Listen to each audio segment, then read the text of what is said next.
हमारे यहां 4 पुरुषार्थ हैं, धर्म, अर्थ, काम और मोक्ष। पहला है धर्म, दूसरा है अर्थ, तीसरा काम और चौथा मोक्ष। हमारे ऋषियों की व्यवस्था बड़ी प्यारी है। हमारा जीवन धर्म से प्रारंभ हो और मोक्ष तक पहुंचे। जीवन की यात्रा धर्म से प्रारंभ हो, पहला पुरुषार्थ धर्म है। हमारे जीवन में धर्म हो, हमारे व्यवहार में धर्म हो, हमारी हर क्रिया में धर्म हो, हमारी क्रिया धर्ममय हो। पहली चीज धर्म। पर अर्थ हो, लेकिन कैसा अर्थ हो? बोले धर्म की मर्यादा में रहकर अर्थ हो, बिना धर्म के नहीं। अर्थ तो चाहिए, बिना अर्थ के जीवन नहीं चलेगा। आपको साधु सेवा करनी है, चाहे ठाकुर जी की सेवा करनी है, चाहे भागवत करानी है, चाहे जो भी करना है, किससे होगा? अर्थ से ही होगा। तो अर्थ की निंदा नहीं है, लेकिन वो अर्थ कहीं सारे अनर्थों की जड़ ना बन जाए। वो अर्थ धर्म की मर्यादा में रहकर हो। अर्थ किसकी मर्यादा में हो? धर्म की। फिर है काम। काम भी जो है वो धर्म की मर्यादा में हो।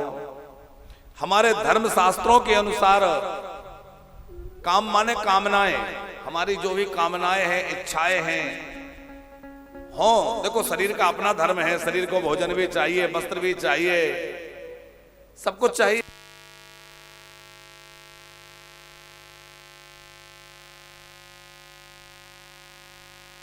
लिए भोजन भी चाहिए, वस्त्र भी चाहिए, बीमार हो जाए तो औषधि भी चाहिए, सब चाहिए। तो कामनाएं हैं, पर वो कामनाएं धर्म की मर्यादा में रह करके।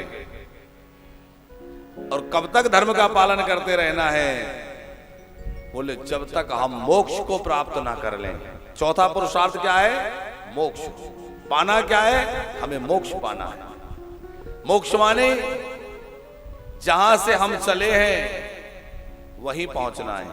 जिसके हम अंश हैं उसी से मिलना है।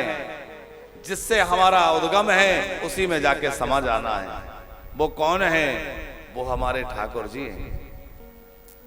यात्रा में चाहे जितनी बढ़िया सुख सुविधा मिल जाए, लेकिन घर जैसा आनंद नहीं रहता।